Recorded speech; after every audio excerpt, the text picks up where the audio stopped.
What's up guys, Matt here coming at you with another quick video. This one we're going to take a look at some of the mods I did to the T Hunter, some of the upgrades that I picked up for it, and try to run this thing hopefully. So I started out, I put an FCX24 transmission in this just so I could get a little overdrive to the front, and I really didn't like how it crawled. When I got done with it, I just didn't like the gearing with the FCX24 transmission in there. Now if I'd wanted to go like brushless, you know, something like that, I could have easily, or if I even just like changed opinion and stuff, probably could have got the slow crawl I wanted. But honestly, I really liked how this thing crawled out of the box, and I got to fighting with it, and I was just finally, I was like, you know what, I'm just gonna put the stock setup back in there. I liked it how it was.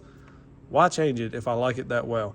You know, I'm not looking to put a bunch of money as far as going brushless and all that in here, so I just left it as it is. So you can see the main things I did to this, and then we're going to talk about some upgrades that I picked up as well.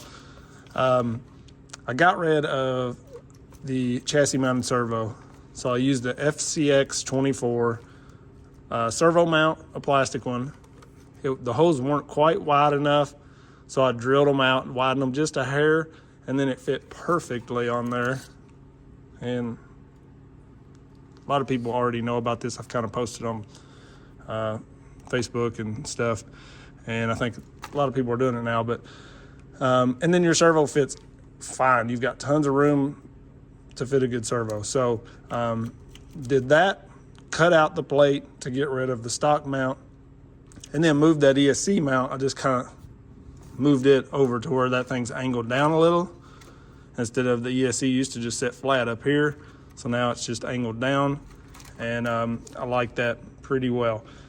So I was looking at, I was gonna put my battery like in here or in this one. Actually, you can see I notched that out a little.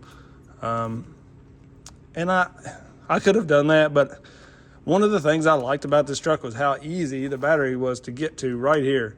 I didn't have to mess with taking a body off or doing anything, no fighting, trying to get my fingers in there or whatever. So I just leave the power switch on, and I'm gonna leave my battery up here. You know, all of the lowering and adding some weight, and that's an upgrade we're gonna talk about to this thing. I'm willing to sacrifice a little bit of weight up top. Now, the stock battery's pretty big, like massive. I never run a battery. This is really as big as I go, and I don't really even like running it all that much. But I'm just gonna run like one of these in here or something, and it'll be fine. So that, or I'll go to a 2S Palm Power and change my connectors, or even one of the Orlando batteries. You know, you don't get much runtime with these 120s, but you can save a whole lot of weight. So if I'm that worried about getting performance out of it, I can slap one of these in there, no big deal. But honestly, this thing performed really good out of the box. I just kind of wanted to make it my own, see what I could do to it, see if I can make it a little bit better. And I was willing to sacrifice the battery up top just because it's so easy to get to. The other things I did, so when I put the chassis or the servo down here on the axle, I basically flipped these links and did all kinds of stuff with them, just trying to use the stock links, and they work. I get full turn out of that. And you know, we'll probably make some links at some point to clean that up because that looks horrible, but it works fine. So I just did that for now. You can probably see the brass in here. I did get the brass weights that FRC has for the T Hunter, and I gotta say those work great. My wheels went on no problems. They just clear the portals. They work really well. I like those brass weights. So I did put those on all four corners, since this is gonna have a little more weight probably in the back when I get done adding some scale stuff maybe to the back. And then I did these optional aluminum oil-filled shocks. I gotta say, these shocks are really good. They're smooth. When I took them out of the pack, they were like crazy smooth. I almost didn't even want to mess with them, and I was like, I gotta put some oil in them, you know.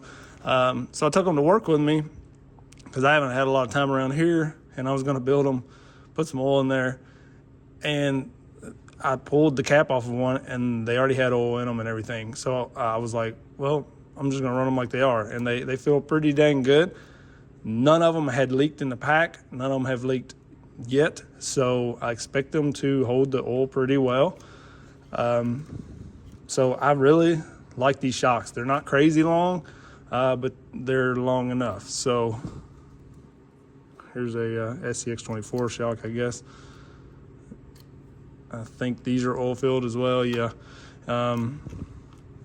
Here's a Charisma. They're almost Charisma length. And like we have to do an actual shock comparison or something maybe, but they remind me of kind of the Charismas, but I feel like they're gonna hold the oil better, actually, so far. We will see. I like these shocks. A lot of people are running like big low C's or the Traxxas. The thing I don't like about these shocks are just the bodies are so big on them. This body is so big. And then if you look, these are exactly the same basically. I just don't have the rod end on that one. But if you look at your travel, for this big massive shock, all this length, you're really not gaining any travel hardly. So if you line these up, they're almost the same, your shaft here, right? That distance. So that's all the travel you're getting. You're getting the same travel out of this shock. And then if you compare the length of these, you know, obviously it's longer, but it's also, when you compress it, that much shorter. So for the FCX24 and stuff, I just prefer, you know, something like this. And the biggest part of the time, I don't even run oil shocks on the FCX24. These things, these trucks are so small, you're crawling, you're moving slow.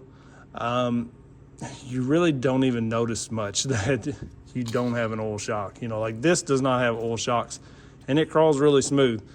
You know, you're not running around going nuts. You're slow crawling and really it just flows. And I just like something like this. These have double barrels on the rear.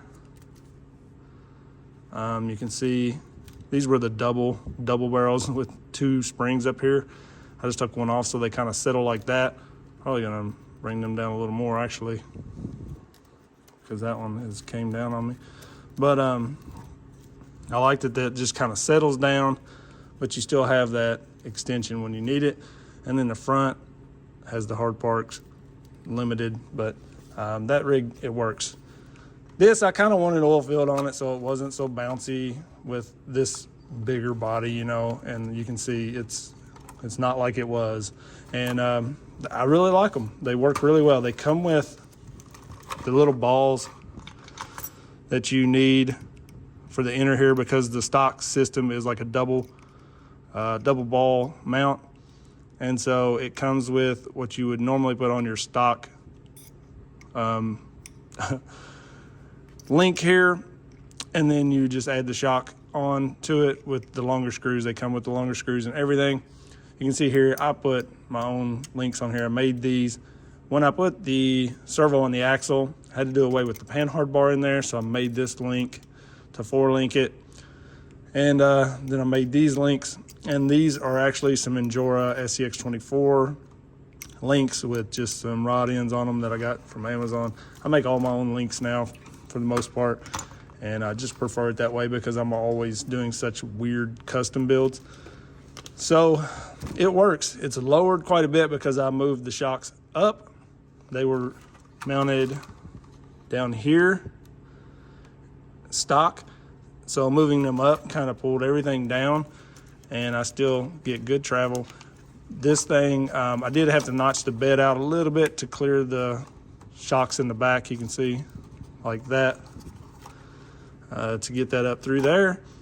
It still has about 3 tires of flex, which is all I ever shoot for. That's all you need.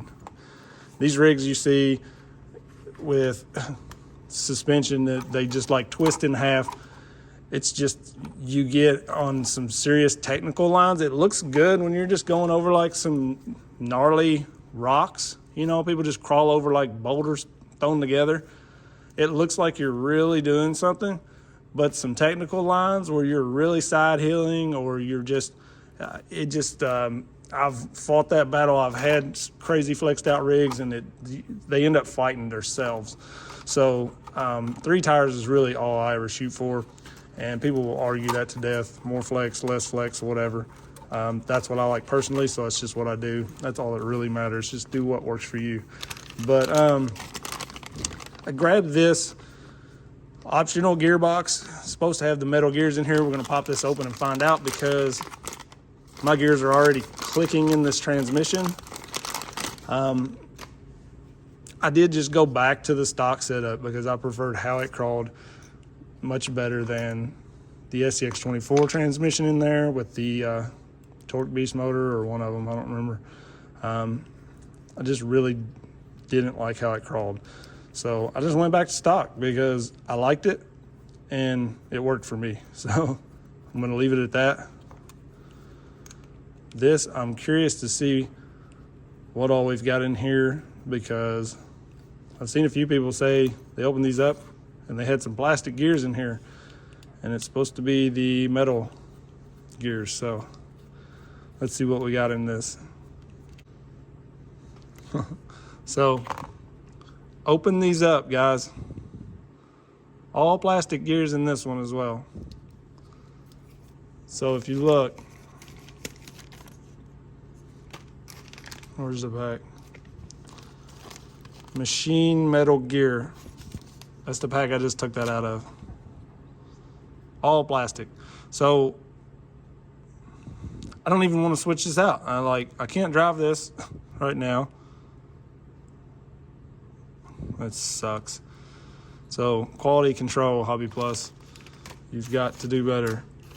Good thing I ordered the metal gear set. I'm gonna go ahead and put this in there, and hopefully they will send me another gear set. I would prefer they just send me a transmission that actually has metal gears in it, so I don't have to do all this work for them when I pay for metal gear, right? So yeah, I'm gonna have to contact them. We'll find out how their customer service is. Definitely open those up. Anyways, so I'm gonna go ahead and get this swapped into there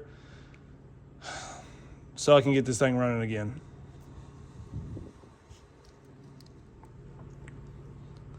I got a little udder butter in there.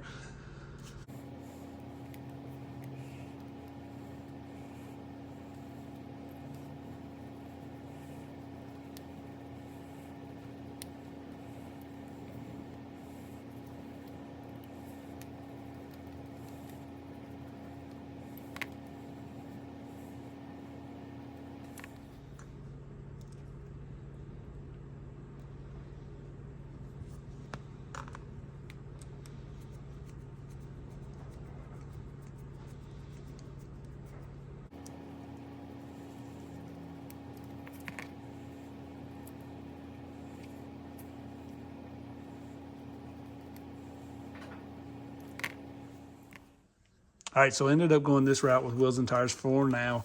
This thing's all back together, ready to go. These wheels fit perfect on here. The only thing, the wheel nut is a little bit hard to tighten all the way down, but not a real pain. You could put one little spacer in there if you needed to, but they fit with the brass weights perfect. And you can see nice and free. And they have a lot of weight to them, so I think that's going to help this rig just being a little bit heavier up top. And these Baja Pro X, I really like those. So that's what we got. Let's go run it, see how it does. So the first thing I noticed getting back to crawling with this a little bit is just how good the stock electronics are in this thing. You'll see I'm able to just kind of slow crawl, creep myself to where I slide right down that rock. And that just really brings up the value in this and the rock van. The electronics in these things are great. I went and added a bunch of weight to this thing. I'm running those brass hex, which I think are a great upgrade. These brass wheels, they're heavy, and the servo still works great. The slow crawl's still way better than like the AX24. I mean, that thing is like an on-off switch. It's absolutely terrible. And this, straight out of the box, is perfect. added the weight and it still works. So like the motor, ESC, servo, everything in this just works. They are so good out of the box. There's just so much value there. And I think that's why these are going to sell a lot. Plus they look really cool. They did something, you know, kind of different with the body. I mean, I know Unimog's been around, but it's kind of new for the smaller scale. And it works. Like everything about this thing is fun. These oil filled shocks, really good, really nice shocks. Haven't had any leakage yet. Limited time on them. Now with running this, after doing my mods, there's some things I need to change. I may raise it a little bit. Sitting so low, you can see the tires rubbing every now and then, and almost rub a little too much at times and kind of stall the motor, but the motor's still strong enough that it pulls it. But it is putting a little strain on it. I don't want to do that a lot. And then right here, you'll see at the skid, I'm dragging the rod ends on the high clearance links that I made. So I'm either going to have to shave those rod ends down a little or use some smaller ones that give me a little more clearance at the skid, because I'm hanging that skid up quite a bit. But other than that, really enjoying how this thing's driving. It's fun straight out of the box. I could get this and not do anything to it and have a blast. But I think I do like the mods, and you know, it's fun to always make something yours. It's kind of why I've been enjoying the AX24. You know, it's just a new toy, and I'm playing around with it, trying to make it good. So that's what we're here to do, is just mod these things and make it our own, you know. So you guys let me know what you think about the mods on this. I'll link everything in the description. If you don't have one of these, I highly recommend them. This or the Rock Van. Both drive amazing, straight out of the box. Probably the best value, period, between 124 and 118. It's just really that good. So you guys let me know what you think. I appreciate everybody watching. I'll leave you with some running here, and we'll get to some more mods. Peace.